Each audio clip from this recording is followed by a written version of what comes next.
Comment modéliser un parcours collaborateur qui soit très précis dans l'identification des différentes étapes, quantifié, c'est indispensable pour piloter l'expérience collaborateur, basé sur les perceptions et points de vue des collaborateurs, et qui dégage des priorités d'action de façon à agir efficacement au sein de votre organisation. Pour cela, nous partons des verbatim collaborateurs issus de vos études internes. C'est la matière la plus riche, très qualitative, fondamentalement expérientielle et disponible en grand nombre. Alors comment, à partir de ces verbatim, modélisons-nous un parcours collaborateur ? C'est très simple. Prenons le cas de Mathieu, que l'on interroge sur son niveau de satisfaction au sein de son entreprise. On lui demande de noter son expérience et d'expliquer les raisons de cette note. 3 choses l'ont marqué. Nous venons d'identifier 3 points d'étape du parcours collaborateur. Mathieu s'exprime sur l'étape de son recrutement. Camille a aussi son avis, tout comme d'autres collaborateurs qui ont des choses à dire sur le process de recrutement et sur d'autres points d'étape. C'est ainsi que verbatim après verbatim, point d'étape après point d'étape, se construit le parcours collaborateur que l'on organise dans une logique thématique.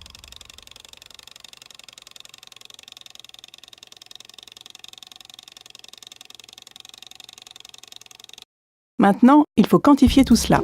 Premier élément de quantification, l'occurrence, à savoir quel pourcentage de collaborateurs s'est exprimé sur chacun des points d'étape. C'est ce qu'indiquent les bulles bleu ciel. On voit que certains points d'étape sont beaucoup plus commentés que d'autres. Deuxième élément, les barres bleues. Elles représentent l'intensité du discours des collaborateurs les plus engagés, les promoteurs. La hauteur de la barre bleue mesure le niveau d'implication des collaborateurs quand ils parlent de ce point d'étape. Ils peuvent être extrêmement impliqués, une grande barre, ou avoir un discours plat, une petite barre. C'est une mesure du potentiel d'engagement pour chaque point d'étape. Même logique pour les barres rouges. Elles traduisent l'intensité du discours, mais chez les collaborateurs les plus insatisfaits, les détracteurs. La profondeur de la barre mesure la virulence de leur discours d'insatisfaction, c'est le risque de désengagement. Troisième élément, le bonhomme jaune. C'est le barycentre du discours de l'ensemble des collaborateurs sur chaque point d'étape. Il s'agit de la performance à date de l'entreprise sur le point d'étape en question. Si le bonhomme est dans le rouge, c'est que l'entreprise n'est globalement pas bonne à traiter ce point d'étape.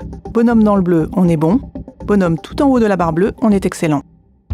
Après la quantification, la priorisation. Comment identifier les 4 ou 5 points d'étape sur lesquels orienter son action ? Quelques clés de lecture vont nous aider grâce à 4 cas de figure très classiques.